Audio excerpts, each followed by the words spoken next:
Reapy, the Jamaica Bay Guardian for the American Littoral Society. And today we're driving south on Cross Bay Boulevard through Broad Channel to a beach called American Ballfield Beach, which is part of the Jamaica Bay Wildlife Refuge. It's May 20th, which is the peak time for horseshoe crab migration in Jamaica Bay.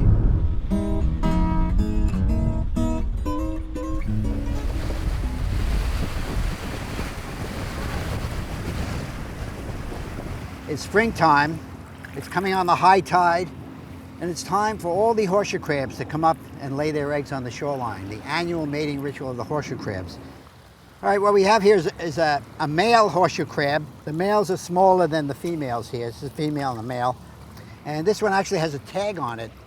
So the National Park Service is tagging the horseshoe crab to find out where they go, where they move, what beaches they use, perhaps how long they live, since these crabs no longer molt. And so we can actually protect them in the future. And the tail, which as a kid I thought was a poison stinger, is actually, it's called the telson. It's a rudder, so it helps them steer through. It also helps them right themselves if they get turned over in the marshes here.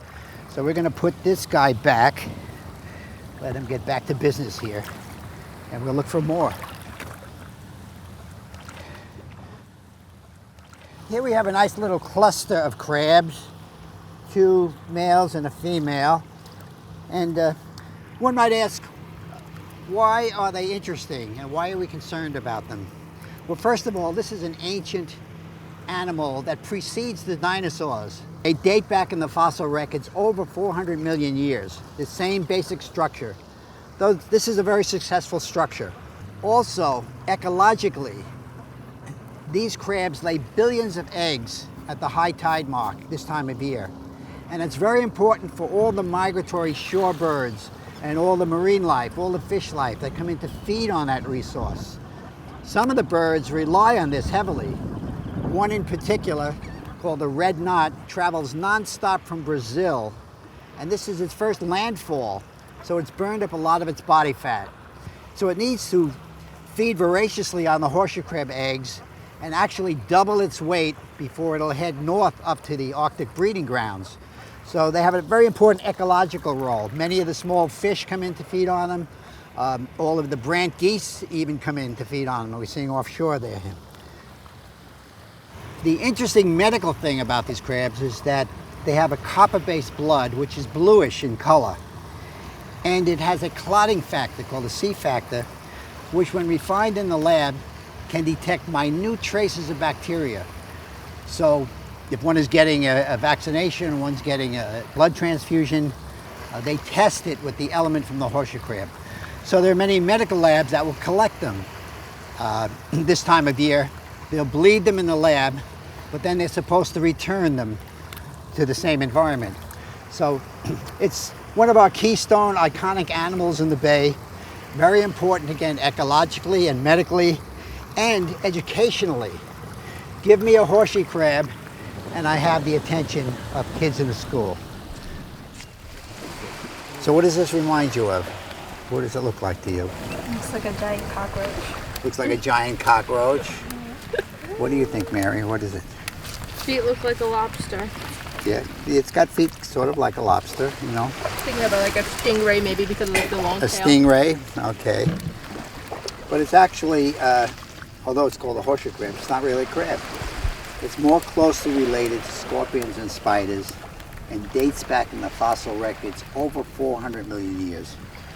So this living dinosaur, as some people call it, predates the dinosaurs. And this is a very old individual. You see all the barnacles growing on it. And he's got a community of bryozoans. This little patch in there. There's lots of little animals all living in a colony. So it's a whole living community that travels around the bay. I'll take them. It's the best way to hold them. Never hold them by the tail. Hold them by the front. They can't really get. Large compound eye here and here. Like an insect, many facets. They can detect motion. Two little eyes up in the front here. You can see where they're going. And then they have light-sensitive receptor cells on their tails, underneath them, so they can tell which way is up. So one of the major threats to this crab is over-harvesting by the conch and eel industry. What they do is they use the larger females and will chop them up and use them as bait. Apparently that is very attractive to eels and conch. Of course, another major threat is shoreline development.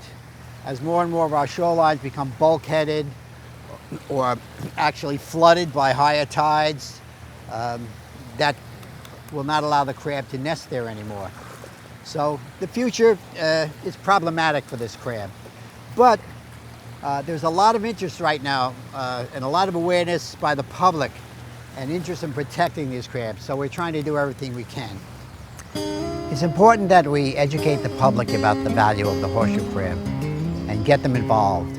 I think once they learn about this fascinating animal, they're on board and trying to help protect it and preserve it in the bay. Some of the things you can do are, if you see people poaching them or damaging them, hitting them, alert one of the rangers at the refuge.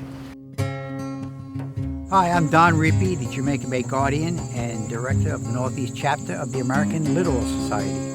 And I'm Alex Zablocki, the Executive Director of the Jamaica Bay Rockaway Parks Conservancy. For the past 20 years, groups like ours have been protecting and restoring habitats in and around Jamaica Bay.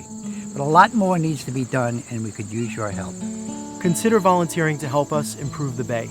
As nonprofit organizations, we are grateful for any monetary contributions you can make to help us in these efforts. Finally, we invite you to share this video with your friends. And we invite everyone to come down to the bay and explore the world of wonders that we have right here in our own backyard.